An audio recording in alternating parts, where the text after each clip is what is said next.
woman stares into her phone camera, tears streaming down her face. Her voice breaks as she pleads, "Please help me find Victor. He wouldn't just disappear. He loves our daughter too much. Something terrible must have happened to him." The video ends, and within hours, it's been shared thousands of times. A community mobilizes. Search parties form. Hashtags trend. A mother's desperate plea touches hearts across the nation. But as viewers wept alongside Lila Marquette, Victor Hale's body lay cold in a shallow grave, put there by the same hands that wiped away those camera-ready tears. What drives someone to murder, then publicly grieve for their victim? How does a person join search parties for someone they know will never be found? And in an age where our lives are curated for public consumption, how can we distinguish genuine emotion from calculated performance? Today, we examine the case of Lila Marquette, a mother who stabbed her child's father to death, then transformed herself into the heartbroken center of a missing person investigation that captivated an entire town. Have you ever wondered what secrets hide behind the perfect social media profiles in your feed? The flawless family photos, the inspirational quotes about overcoming adversity, the carefully filtered glimpses into seemingly ideal lives. Lila Marquette had mastered the art of digital deception long before Victor's blood stained her kitchen floor. Her Instagram feed told the story of a devoted single mother building a beautiful life, while her reality crumbled behind closed doors. When Victor's body was discovered by a hiker, the question that haunted Willow Ridge wasn't just how Lila could commit murder, but how she could perform grief so convincingly that an entire community rallied around her. Was she a terrified mother protecting herself from an abusive ex? Or a calculating killer who weaponized social sympathy to escape justice? Before we continue exploring Lila's deception, consider subscribing to the Crime Vault if you believe in the power of awareness.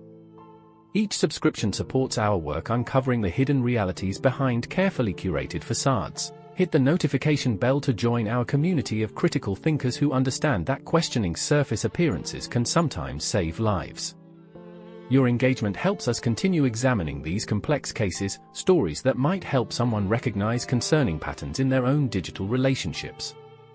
Together, we can look beyond the filters to find truth. Now, let's step into Willow Ridge, where rolling hills and dense forests conceal secrets, and where a woman's tears on camera masked the blood on her hands. Willow Ridge sits like a postcard town in America's heartland. The kind of place where neighbors still bring casseroles when someone falls ill and children ride bikes unsupervised until streetlights flicker on. With just under 15,000 residents, it's small enough that faces become familiar at the local grocery store, but large enough to maintain some anonymity. This was the backdrop against which Lila Marquette crafted her life story, one carefully composed Instagram post at a time. Born in 1988 to middle-class parents, Lila Marie Marquette showed early signs of the charisma that would later captivate her online audience. Former classmates described her as popular but not quite part of the inner circle, always slightly on the outside looking in, always working a little harder for acceptance. After graduating with a business degree from the State University, Lila returned to Willow Ridge and secured a position as a loan processor at the local bank. Her colleagues found her pleasant and efficient, if somewhat private about her personal life. Then came Victor Hale, and everything changed. Their relationship burned hot and fast, a 6-month whirlwind that culminated in Lila's pregnancy at 25. Victor's initial excitement about fatherhood quickly faded as the reality of responsibility set in. By the time Clara was born in 2015, the relationship had deteriorated into a cycle of arguments, tearful reconciliations, and increasingly longer absences. When Clara turned 3, Victor disappeared from their lives entirely. No child support, no birthday calls, no weekend visits. Lila was left to raise their daughter alone. It was during this period that Lila's social media presence transformed from casual to curated. Her Instagram account, at Lila and Clara, grew from a few hundred followers to over 20,000 within 2 years. Clara's kindergarten teacher, Diane Foster, noticed discrepancies between Lila's online persona and day-to-day reality. Despite these behind-the-scenes glimpses, most of Willow Ridge saw only what Lila wanted them to see. A devoted mother creating magical childhood memories despite challenging circumstances. She volunteered for the PTA, hosted playdates, and attended community events, always camera-ready, always with a story to share online afterward. She cultivated partnerships with small businesses, receiving free products in exchange for posts featuring Clara using them. She began monetizing her growing platform with sponsored content about family-friendly products. By early 2021, Lila had established herself as a minor social media influencer and a respected member of the Willow Ridge community. Her followers admired her apparent resilience and parenting skills. Local businesses sought her endorsement. Other mothers asked for her advice.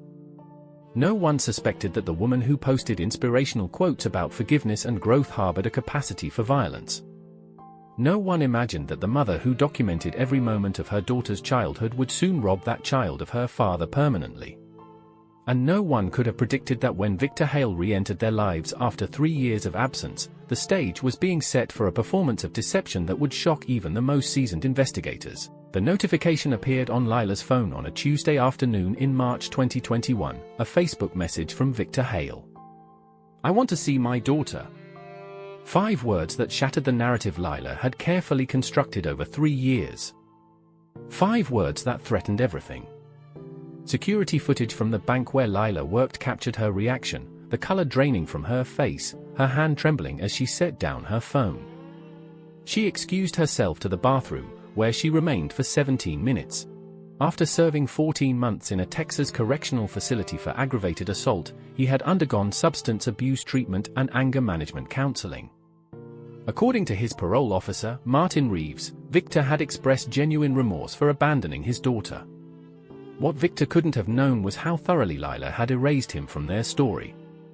In her carefully crafted online world, Clara had no father, just an extraordinary mother who did it all. Victor's return threatened not just her narrative, but the community standing and supplemental income she'd built around it. Their first meeting occurred at Willow Ridge Park, a public location Lila chose for safety. Witnesses described an initially civil conversation that deteriorated when Victor requested regular visitation.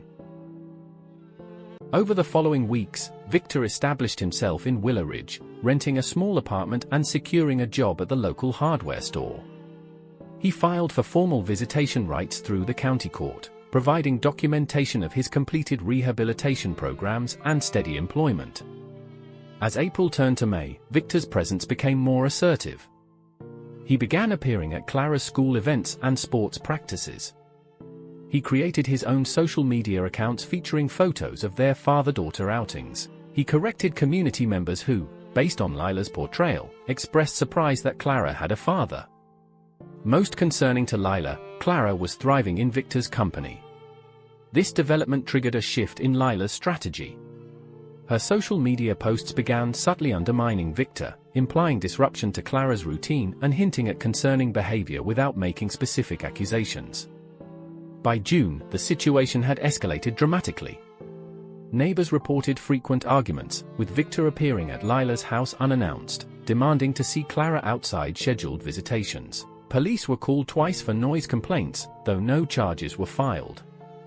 What no one realized was how desperate Lila had become as her carefully constructed world unraveled. Bank records show she maxed out 3 credit cards that month. Her posting frequency doubled, each image portraying an increasingly perfect mother-daughter relationship that existed primarily for the camera. Have you ever watched someone double down on a lie when confronted with truth? Have you noticed how the performance becomes more extreme, more desperate, as reality closes in? As June turned to July, Victor filed for expanded visitation rights and raised questions about Clara's welfare. Court documents indicate he had begun documenting concerning patterns in Lila's behavior, the staged photo sessions, Clara's comments about going hungry, the mounting evidence that the perfect life Lila portrayed existed only in carefully filtered frames.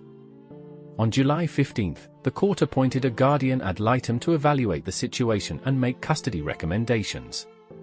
3 days later, Victor Hale was dead. July 18, 2021, began as an ordinary Sunday. Lila's Instagram showed Clara enjoying heart-shaped pancakes for breakfast, followed by a trip to the community pool. The final post that day, timestamped for 37 p.m., featured Clara napping with a stuffed rabbit, captioned, "Sunday Snuggles with my angel." What happened after that photo would remain unrecorded until Lila's eventual confession. According to cell phone records, Victor called Lila at 7:42 p.m. The call lasted 6 minutes. Neighbors reported seeing his truck parked outside her house by 8:15 p.m. Clara was spending the night at Lila's parents' house, a detail that would later raise questions about premeditation. What we know about the confrontation comes primarily from Lila's statements to police, physical evidence collected at the scene, and audio accidentally captured on a home security system across the street. Victor arrived agitated. The Guardian ad litem had contacted him that afternoon with questions about Lila's parenting that troubled him deeply. According to Lila, he had been drinking, a claim toxicology reports would later confirm, showing his blood alcohol level at 0.06%, below the legal driving limit but enough to indicate consumption. The argument moved from the front porch to the kitchen as voices escalated. At approximately 8:40 p.m., a sudden silence fell. In the kitchen, Victor Hale lay bleeding on the ceramic tile floor, a single stab wound to his chest from an 8-inch chef's knife that had pierced his heart. Death would have occurred within minutes. Lila would later claim self-defense, insisting Victor had lunged at her during the argument. However, forensic evidence told a different story. Blood spatter analysis indicated Victor had been seated at the kitchen table when stabbed. The angle of the wound suggested he had been looking up at his attacker, not advancing toward her. Most damning, text messages Lila had sent her mother earlier that day asking if Clara could stay overnight because Victor and I need to have a serious talk about custody. For 43 minutes after the stabbing, Lila did nothing to seek help for Victor. Instead, home security cameras from neighboring houses captured her methodically cleaning the kitchen, changing her clothes, and rolling Victor's body into a torrent. At 9:26 p.m., she backed her SUV into the garage, an unusual action neighbors noted because she typically parked in the driveway. By 10:15 p.m., the vehicle left the garage and turned toward the densely wooded area outside town.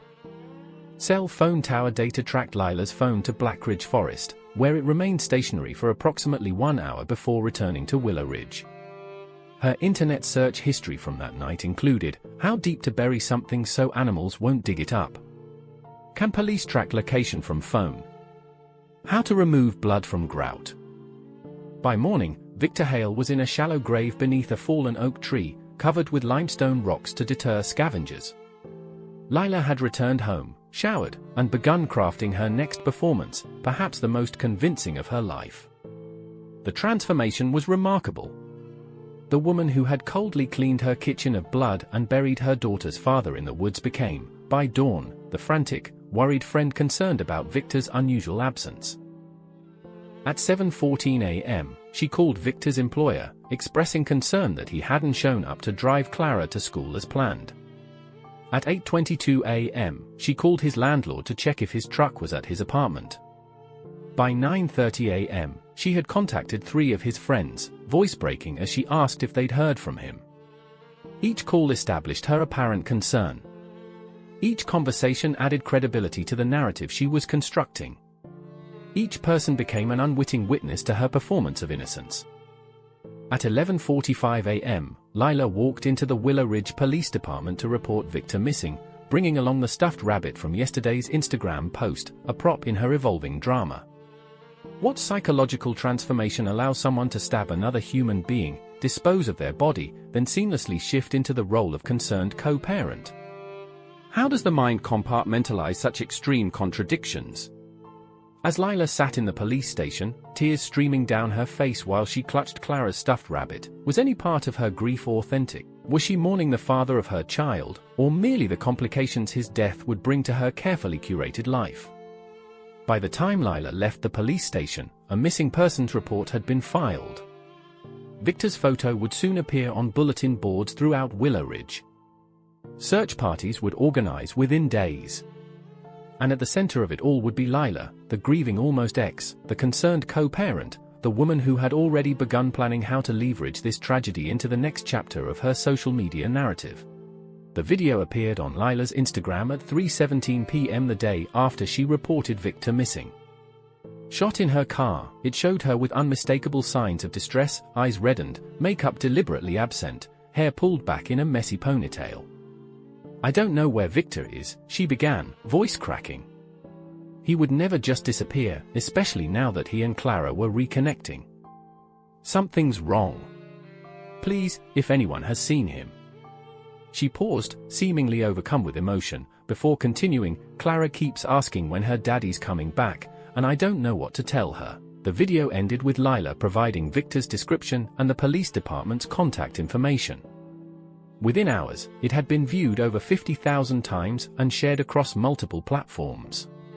What followed was a masterclass in manipulative grief performance, a campaign so convincing that even those who would later convict her admitted being initially moved by her apparent anguish. Lila's daily posts followed a strategic pattern. Morning updates expressed hope and determination. Afternoon posts showed her actively searching or meeting with police. Evening content featured poignant moments with Clara, emphasizing the child's confusion and pain. The community response was immediate and overwhelming. Within 3 days, over 200 volunteers had joined search parties combing Willow Ridge and surrounding areas.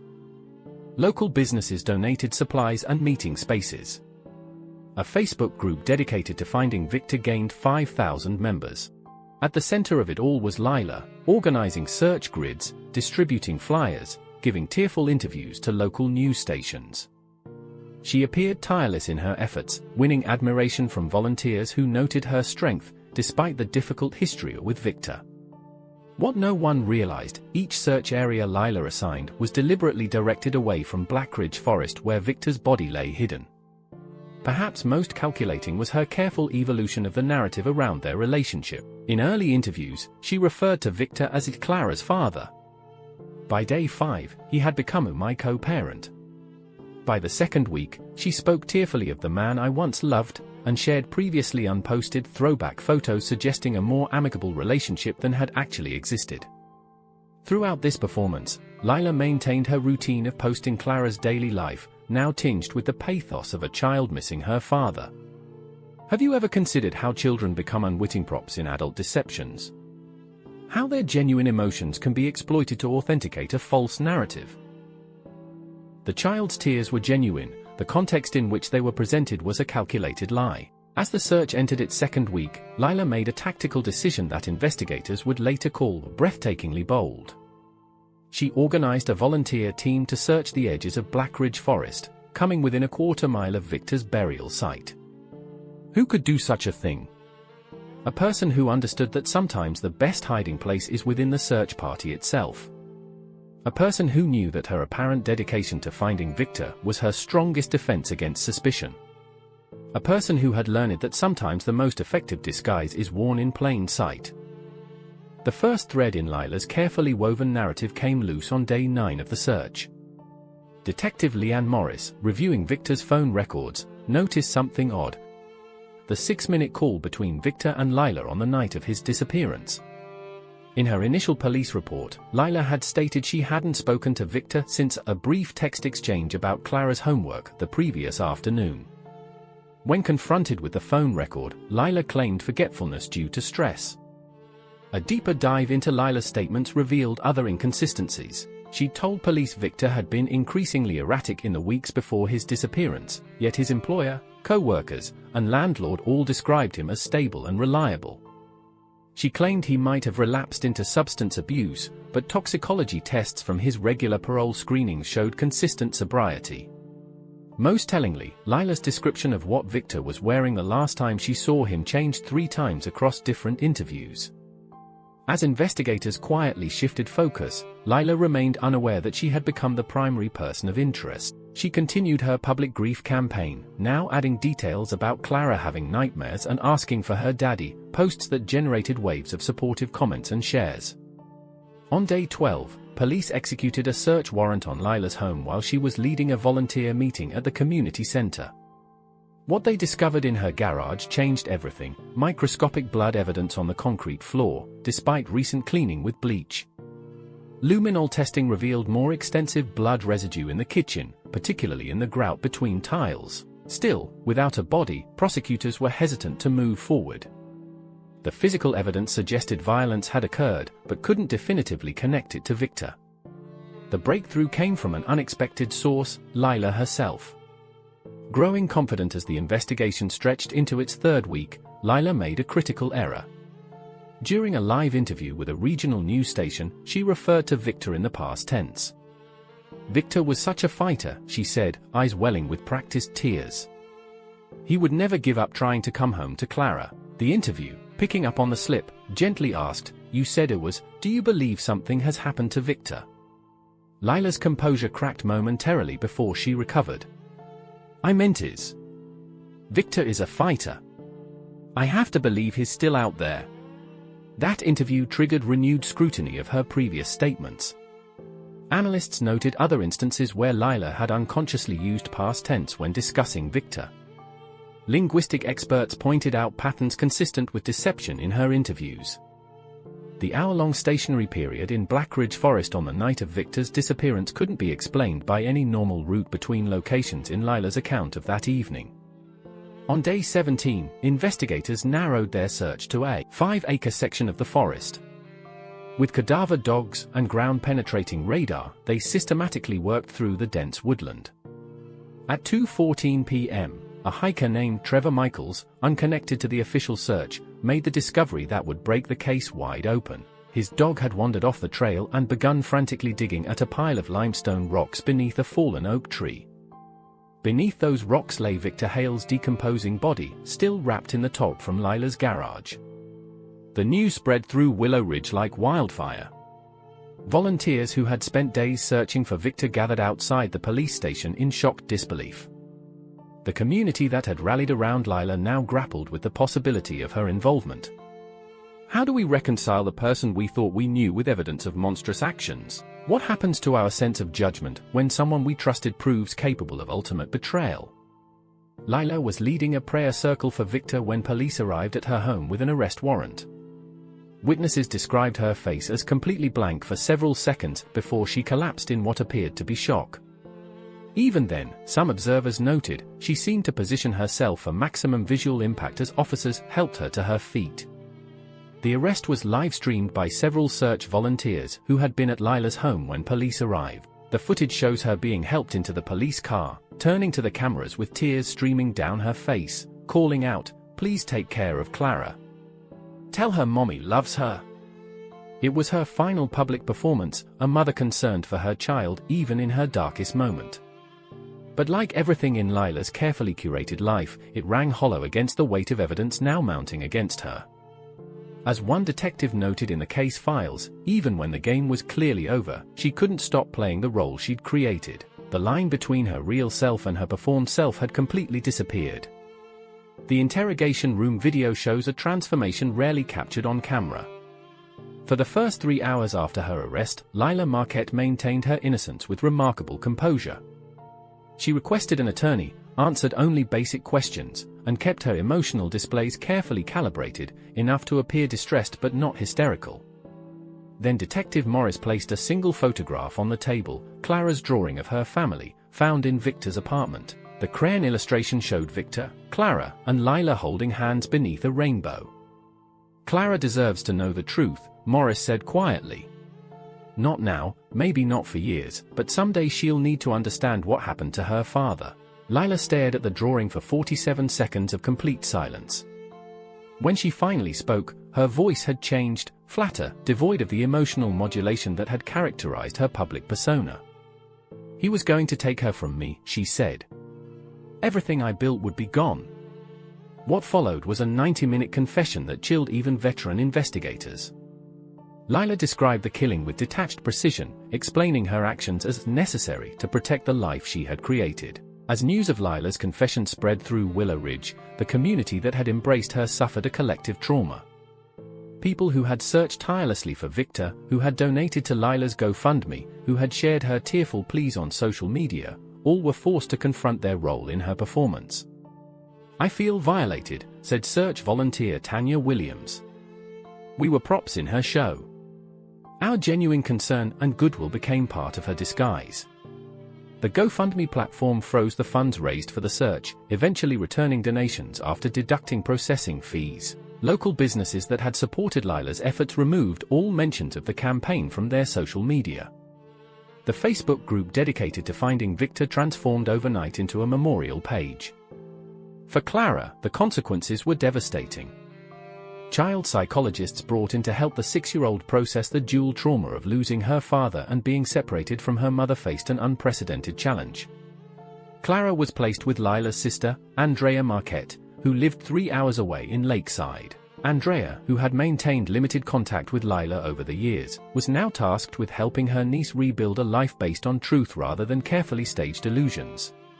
Lila's social media accounts became digital crime scenes, analyzed by both law enforcement and armchair detectives looking for missed warning signs. Followers who had once left supportive comments now returned to leave messages of disgust and betrayal.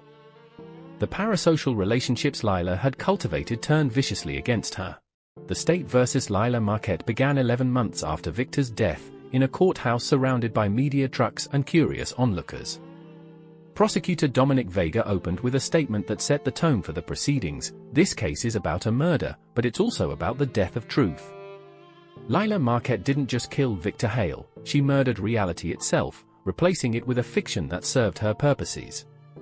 The evidence presented was overwhelming. Forensic analysis of Lila's home revealed blood evidence despite extensive cleaning. Cell phone data placed her at the burial site. The medical examiner testified that the angle and force of the stab wound contradicted her self-defense claim. Perhaps most damning were Lila's own social media posts and interviews during the search, a digital trail of deception that prosecutors played in devastating chronological order. Defense attorney Martin Schaefer faced an uphill battle. His strategy centered on portraying Lila as a domestic violence victim, claiming Victor's return had triggered PTSD from their earlier relationship. He presented text messages showing Victor's occasionally aggressive language and called witnesses who had observed arguments between the couple.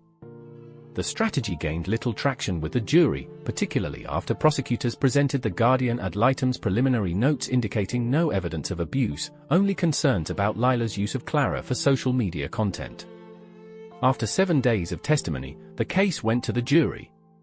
They deliberated for just 4 hours before returning with their verdict, guilty of second-degree murder. At sentencing, Judge Caroline Winters addressed Lila directly. Ms. Marquette, you created an elaborate fantasy world online while destroying a real life offline. You robbed your daughter of her father, then exploited her grief for sympathy. The court sentences you to 25 years in state prison. As Lila was led from the courtroom, a reporter called out, "Do you have anything to say to your followers?" Lila paused, turned toward the cameras with tears welling in her eyes, a pose reminiscent of her missing person plea videos, and said, "I did it all for Clara." Even then, was she performing? Can someone become so entangled in their own deception that authenticity becomes impossible?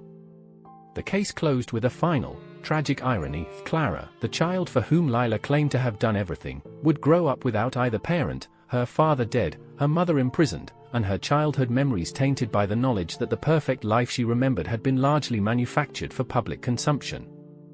Today, for years after Victor Hale's murder, the digital footprint of Lila Marquette remains as a cautionary tale about the gap between curated personas and hidden realities.